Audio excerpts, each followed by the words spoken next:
Nogometaši Maribora so z eno nogo že v finalu. Pred približno 1500 gledalci so s 4-1 premagali Celjane. Po tekmi z Nafto se je trener Maribora odločil za zamenjavo v vratih. Namesto Marka Ranilovića v vratih tokrat stal Marko Pridigar in zadovoljil tako trenerja kot tudi navijače. Tekme so zelo različne ena od druge.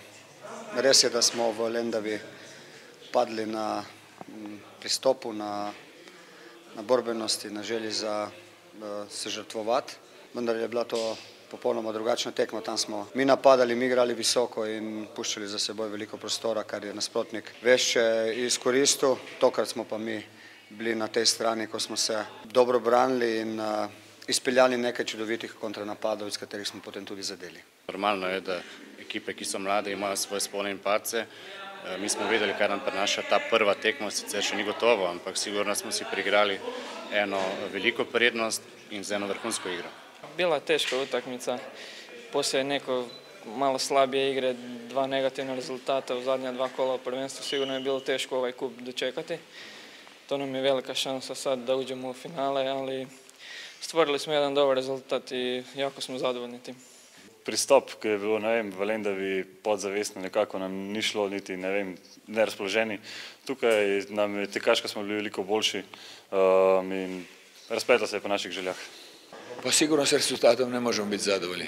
Poraz je prilično visok, međutim, moštvo je igralo solidno. Dobro, tu sam zadovoljan. Nažalost, primili smo golove koje se u normalnim okvirima ne smiju primiti.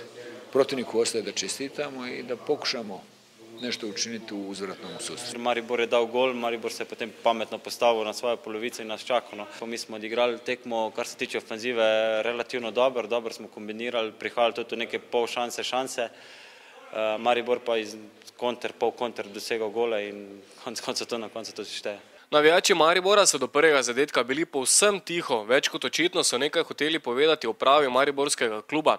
No, na to so začeli navijati in nekaj minut pred koncem prvega polčasa poskušali še priti na severno stran stadiona, kjer so bili navijači Celja.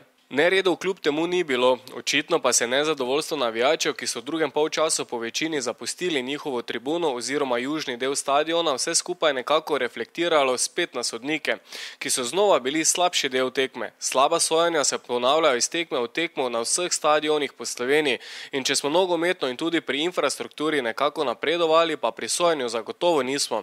V razvitih državah sodniki dajo izjave novinarjem, no pri nas pa nas pomočjo varnostnikov. Samo en kratko izjavo pri 11 metrov. A lahko potem, če vidim posnetek? No, mnenje, zakaj so sodniki tako zaščiteni, si lahko ustvarite kar sami.